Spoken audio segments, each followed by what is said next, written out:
10 signes d'une personne fausse. Tu sais ce qui détruit une vie en silence. La fausseté déguisée en amitié. Le plus dangereux, ce n'est pas l'ennemi déclaré, mais celui qui s'assoit à ta table te sourit, et dans ton dos, espère que tu échoues. Les personnes fausses ne crient pas. Elles chuchotent des mensonges d'une voix douce. Elles t'applaudissent debout quand tout le monde regarde, mais te poignardent dans le dos quand personne ne voit. Et le pire, c'est que ces personnes se trouvent souvent à l'intérieur même de ta maison, dans ton cercle intime. Ce sont des membres de la famille, des amis de longue date, des collègues qui se disent fidèles. Et tu le sens, quelque chose cloche. L'atmosphère devient lourde quand elles arrivent. Mais comme elles sont expertes en manipulation et en camouflage de leurs véritables intentions, tu restes là, à leur donner des chances, à leur offrir ta confiance. Pendant que petit à petit, ton énergie est drainée, ton estime de toi est sapée et ta paix intérieure volée. La fausseté a une odeur, un regard, une attitude. Et aujourd'hui, je vais te montrer les signes les plus clairs pour que tu puisses identifier une personne fausse avant qu'elle ne détruise tout autour de toi. Peut-être qu'au fil de cette vidéo, tu te rendras compte que tu es manipulé depuis des années et qu'il est grand temps de couper certains liens, en silence, mais de façon définitive. Aujourd'hui, je vais tout te raconter. Avant de commencer, assure-toi d'avoir cliqué sur « J'aime » si tu es une bonne personne qui déteste la méchanceté humaine. Et si tu le souhaites, laisse ce commentaire. Qui sème la méchanceté récoltera la souffrance. Maintenant, je te demande de bien prêter attention à ce témoignage, car il va t'aider à mieux comprendre le thème d'aujourd'hui. L'histoire de Sylvie et Margot, l'amitié qui a failli détruire une vie.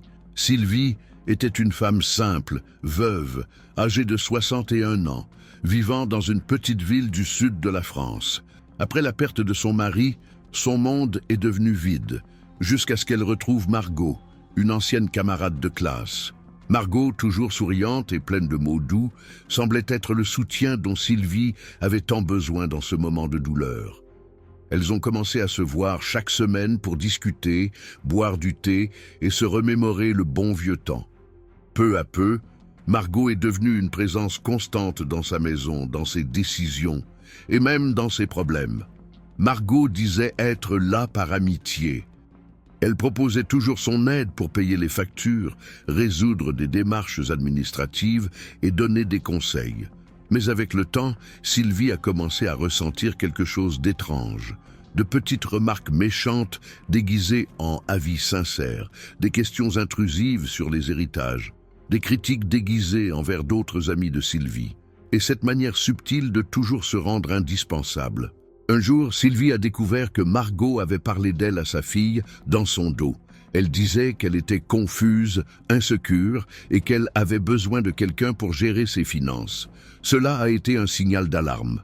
Quelques jours plus tard, Sylvie a trouvé un relevé bancaire montrant un virement dont elle ne se souvenait pas avoir autorisé. Elle a confronté Margot, qui a juré son innocence et a même eu l'audace de se faire passer pour une victime. Elle a pleuré, dit qu'elle était injustement accusée et qu'elle voulait juste aider. Mais Sylvie n'était pas naïve. Bouleversée intérieurement, elle a commencé à enquêter plus sérieusement.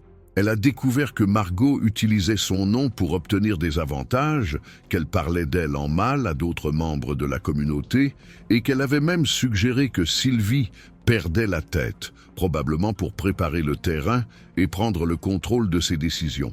Le coup de grâce est arrivé lorsqu'une voisine de confiance a révélé que Margot avait déjà fait la même chose à une autre dame, quelques années plus tôt. Sylvie, blessée mais enfin éveillée, a décidé de s'éloigner sans confrontation. Elle l'a bloquée, réduite au silence, et a tout simplement disparu de la vie de Margot. Aujourd'hui, Sylvie dit que c'était comme retirer un poids de ses épaules. Elle a retrouvé la paix, réorganisé ses finances et réalisé à quel point elle avait été manipulée. Le plus effrayant, pendant tout ce temps, elle croyait vivre une véritable amitié. Les personnes fausses ne crient pas, elles agissent en silence, et c'est pour cela qu'elles sont souvent les plus dangereuses. Voici maintenant le premier signe. Numéro 1. Elle dit du mal de tout le monde, sauf de vous. Si quelqu'un colporte constamment des rumeurs, critique les autres dans leur dos et profère des remarques venimeuses déguisées en opinions sincères, prenez un instant pour réfléchir. Que dit-elle de vous en votre absence? Ce genre de comportement ne signifie pas que vous êtes quelqu'un de spécial, mais plutôt qu'elle est indigne de confiance. Les personnes malhonnêtes sont expertes dans l'art de manipuler les conversations pour paraître dignes de confiance, mais l'habitude constante de médiser est le signe le plus alarmant que vous pourriez être leur prochaine cible. Et avant même que vous ne vous en rendiez compte, elles auront semé le doute à votre sujet dans l'esprit des autres. Observez le schéma. Elles ont toujours une histoire négative à raconter sur une personne absente. Il y a toujours une remarque malveillante déguisée en sollicitude. Tu as vu comme un tel a grossi, la pauvre, elle doit traverser une période difficile. Vous voyez, cela ressemble à de l'empathie, mais c'est du poison pur. Et le plus dangereux, c'est qu'elles vous rendent complice de ces conversations. Cela vous entraîne dans cette spirale négative, vous transformant en témoin, voire en complice, de la destruction de la réputation d'autrui. Vous pourriez même penser, mais avec moi c'est différent, elle me respecte. Non, elle ne vous respecte pas. Vous n'avez simplement pas entendu ce qu'elle dit de vous quand vous avez le dos tourné. Car si elle n'a aucun scrupule à salir l'image de personnes qui ne sont même pas là pour se défendre, qu'est-ce qui vous fait croire que vous êtes à l'abri? La langue qui crache le venin ne choisit pas de cible. Elle finit toujours par toucher tout le monde. Numéro 2. Elle vous fait des compliments. Mais tout sonne faux. Les compliments d'une personne hypocrite sont généralement empreints d'exagération ou d'arrière-pensée. Vous sentez qu'ils ne sont pas sincères, mais plutôt une façon de vous garder près de vous, de gagner votre confiance, voire de vous manipuler. Ce sont des paroles douces prononcées avec un regard froid, sans la moindre sincérité. Et lorsque vous avez le plus besoin d'un soutien sincère, elle disparaît. Ou pire encore, utilise ce qu'elle sait de vous contre vous. Avez-vous déjà vécu une situation similaire?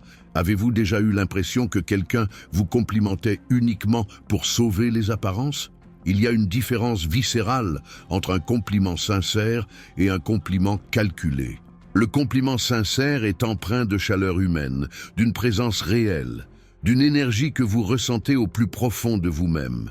Le compliment calculé est froid, mécanique, comme si la personne récitait un texte. Les yeux ne brillent pas, le sourire n'illumine pas les joues, la voix a ce timbre artificiel de quelqu'un qui joue un rôle. Et souvent, ces compliments surviennent à des moments stratégiques, quand elle a besoin de quelque chose, quand elle veut vous apaiser après une situation tendue, quand elle est en présence d'autres personnes et qu'elle doit maintenir une façade d'amitié. Ce sont des compliments intéressés.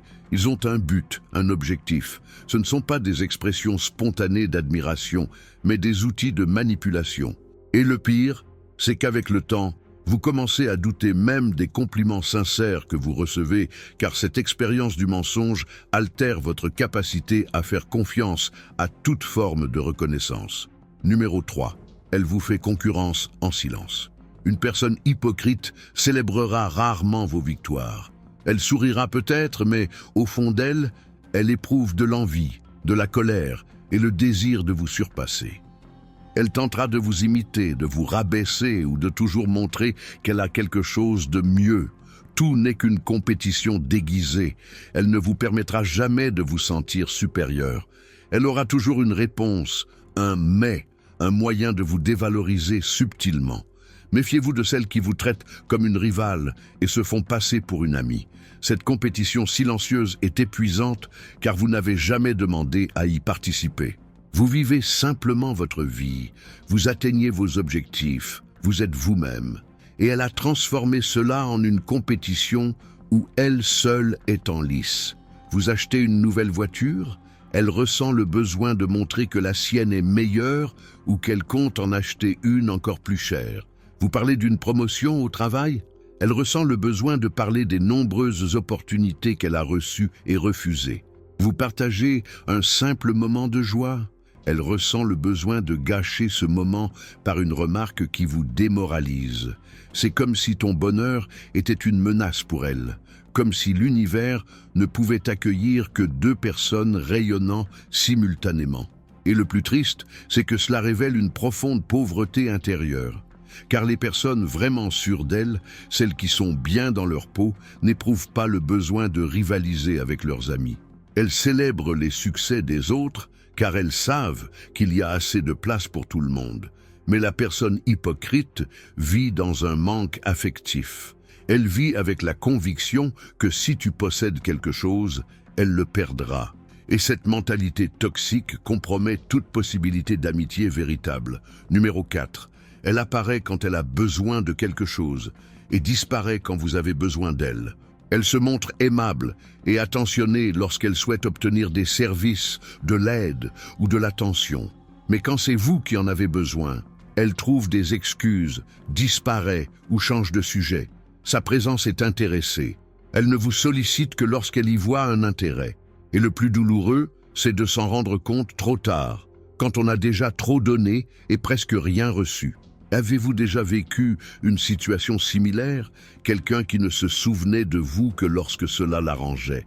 Ce comportement sélectif est l'un des signes les plus évidents de duplicité.